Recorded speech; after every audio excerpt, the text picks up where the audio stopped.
করেছি ম্যাগনেটিক ফিল্ডে একটা ফোর্স জেনারেট করে।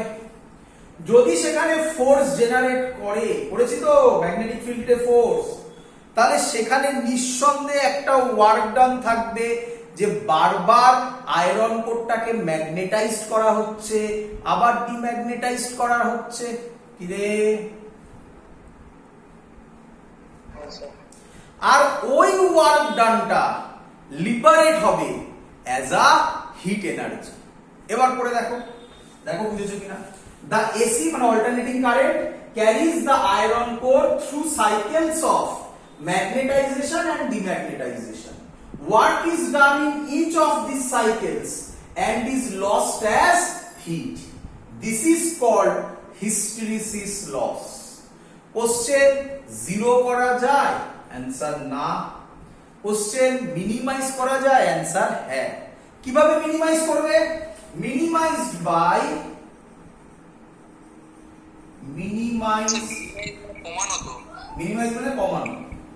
minimized by using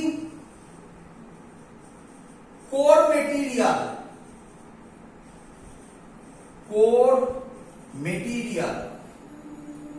having narrow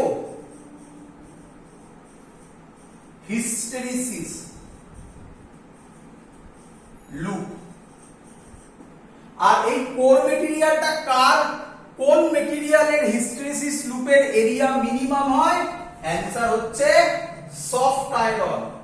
এখানে একটা সুন্দর কোশ্চেন দিতে পারে যে আমরা কেন স্টিল ইউজ করি না। অ্যানসার: স্টিলের ক্ষেত্রে হিস্টেরিসিস লুপের এরিয়া বেশি হয়। হিস্টেরিসিস লুপের এরিয়া যত বেশি হবে তার লসও তত বেশি হবে। এবার যদি তোমরা কেউ জানতে চাও কিভাবে হিস্টেরিসিস লুপের কথা হচ্ছে, তাহলে একটু আমার ভিডিও দেখতে হবে। আগের ভিডিও গিয়ে দেখবে, একটু কোথাও করানো হয়েছিল এরকম ছিল হিস্টেরিসিস লুপ। আশা করি সবার মনে আছে। কোথায় ছিল? ম্যাগনেটিজমের ওখানে হিস্টেরিসিস বলে পড়ানো হয়েছিল। একবার দেখবে, সেখানে ডিটেইলসে বলা আছে হোয়াট ইজ হিস্টেরিসিস লুপ। অনেক কিছু বলা হয়েছে, কোর্সিভিটি, রিটেনটিভিটি, প্রচুর কিছু বলা হয়েছে। যার এই এরিয়া বেশি হবে তার হিস্টেরিসিস লস বেশি হবে। তাহলে এমন মেটেরিয়াল চয়েস করো, মিনিমাইজ করার টেকনিক, এমন মেটেরিয়াল চয়েস করো যার এরিয়া কম। কার এরিয়া কম? অ্যানসার সফট আয়রনের। তাই সফট আয়রন ইউজ করি আমরা। কার এরিয়া বেশি? স্টিলের। তাই স্টিল আমরা ইউজ করি না। এই কোশ্চেনটা এভাবে ঘোরাতেও পারে। তাহলে অ্যানসার হবে হিস্টেরিসিস লুপের এরিয়া সফট আয়রনের কম। ক্লিয়ার সবার?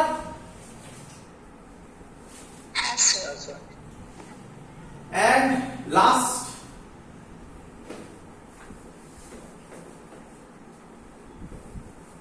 তাহলে ডিটেইলসে সব বললাম, এটাই মেন দেয় এখান থেকে পরীক্ষায়। Number 4, flux leakage. বুঝে নাও, তারপর লিখিয়ে দিচ্ছি।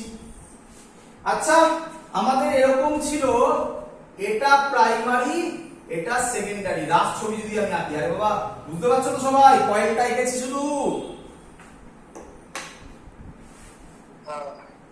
তো ভাবো আমার এটা এই হাতটা প্রাইমারি আর এটা সেকেন্ডারি।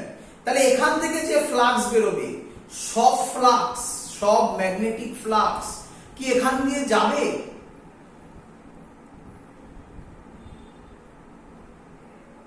বোঝাচ্ছে না? এখান দিয়ে যে ফ্লাক্স বেরোবে সব কি এখান দিয়ে যাবে? যেতে পারে, নাও যেতে পারে। কি রে?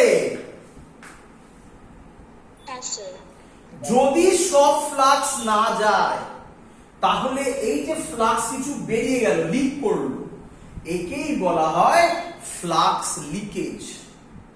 বলো বুঝলে কিনা? তাহলে ফ্লাক্স লিকেজ মিনিমাইজ করার টেকনিক কি? Answer very simple. ফ্লাক্স লিকেজকে মিনিমাইজ যদি করতে চান, তাহলে কয়েলগুলোকে, যে কয়েলগুলো আমরা এখানে ইউজ করি, প্রাইমারি কয়েল আর সেকেন্ডারি কয়েল এমন ভাবে রাখুন যাতে প্রাইমারির ওপরেই সেকেন্ডারি থাকে। তাহলে আর কোনো ফ্লাক্স বেরোনোর চান্স নেই। বাট হ্যাঁ, কিছু তো বেরোবেই। তাই তো বলি মিনিমাইজ করা যায়, জিরো করা যায় না। চলো লিখছি, বুঝতে পারো কিনা দেখো। বলছে flux produced by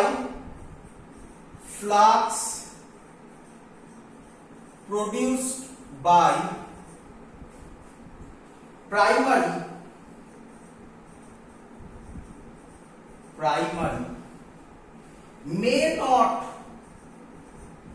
may not fully pass through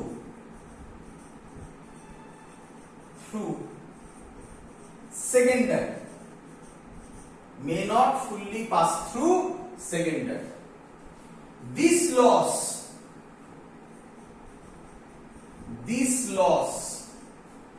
can be minimized by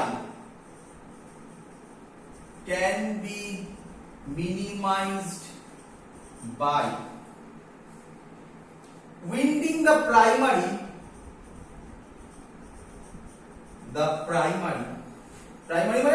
coil, the primary and secondary coils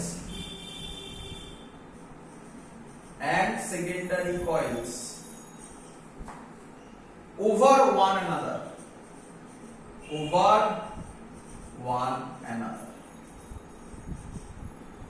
Clear সবার?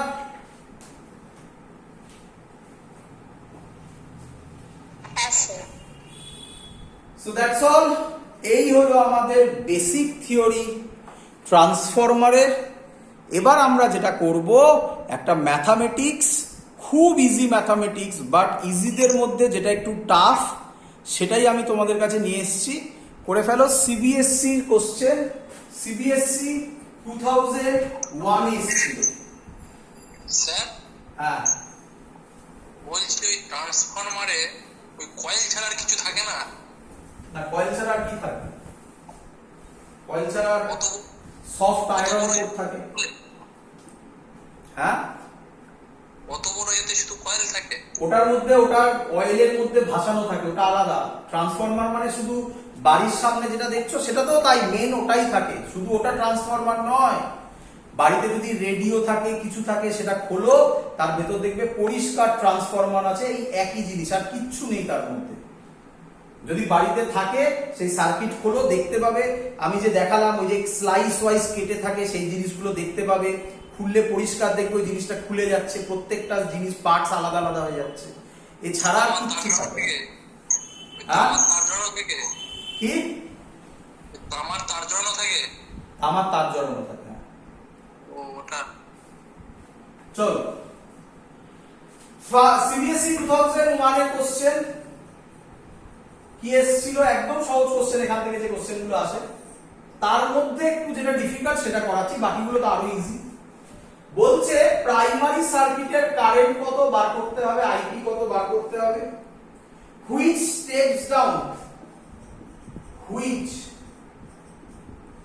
স্টেপস ডাউন, সবাই পারবে এখন আশা করি। 200 volt to 20 volt to operate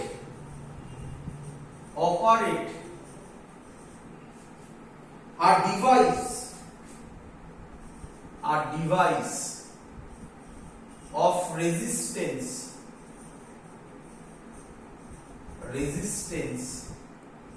20 ohm, efficiency বলে দিয়েছে 80%। ক্লিয়ার সবার? আমি এক এক করে কোশ্চেন করব, তার অ্যানসার দাও। দেখো অঙ্কে কিছু নেই, বলো আমাকে প্রাইমারি ভোল্টেজ কত হবে, ভালো করে দেখে বলো।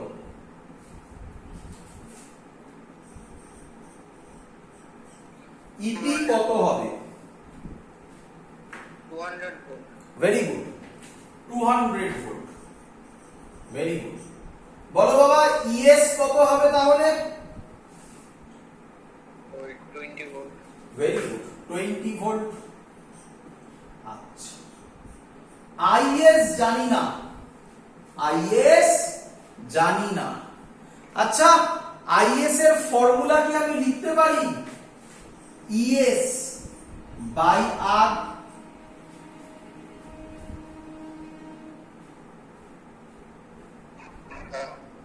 ইএস কত 20, আর কত 20, তাহলে আইএস হবে 1 অ্যাম্পিয়ার। বলো ক্লিয়ার কিনা? হ্যাঁ স্যার। এফিশিয়েন্সির ফর্মুলা কি? এফিশিয়েন্সির ফর্মুলা উপরে লেখা আউটপুট পাওয়ার। আউটপুট পাওয়ার মানে আমি লিখব IS ES by input power IP EP into, আর ইনটু এখানে 100% দেওয়া দরকার, এখানে পার্সেন্টেজ দিয়েই দিয়েছে। ক্লিয়ার? হ্যাঁ স্যার। এফিশিয়েন্সি বলে দিয়েছে 80%, তার মানে 80/100 is equal to is value বসাই। আইএস 1 বলেছে, ইএস সরি 20, আইপি জানি না, ইপি কত 200, অঙ্ক সলভ। 100 200 কেটে 2 করে থাকে, 2 কেটে 10 করে থাকে, 0 0 কাটে, আইপি হবে 1/8 অ্যাম্পিয়ার। বলো সবার ক্লিয়ার কিনা? হ্যাঁ স্যার। একটু ভুল করে না, ঠিক আছে ক্লিয়ার? সো এই টাইপের অঙ্ক থাকবে, আর কিছু নয়। আরো সহজ কথায় তো এখানে তো একটু ঘোরালো, এরকমই থাকবে, এই জায়গা থেকে এরকমই থাকবে, ইপি বলে দেবে, ইএস বলে দেবে, এনপি বলে দেবে, এনএস বার করতে দেবে, জাস্ট ডাইরেক্ট ফর্মুলা ফেললেই হয়। এখানে দুবার আছে বলে এফিশিয়েন্সি দিয়ে একটু করালাম, বাকি তো একদম ইজি ইজি অঙ্ক। ক্লিয়ার? হ্যাঁ স্যার।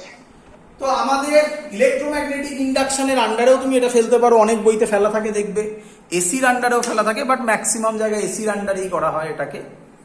তো আমাদের পুরো পার্ট কমপ্লিট হয়ে গেল। এবার আমরা নেক্সট ক্লাসে শুরু করছি সেমিকন্ডাক্টিং ডিভাইসেস, ওটা আজকেই আমরা করব। এই ভিডিওটা আমি স্টপ করছি, নেক্সট ভিডিও থেকে আমি ওটা আলাদা করে দিচ্ছি।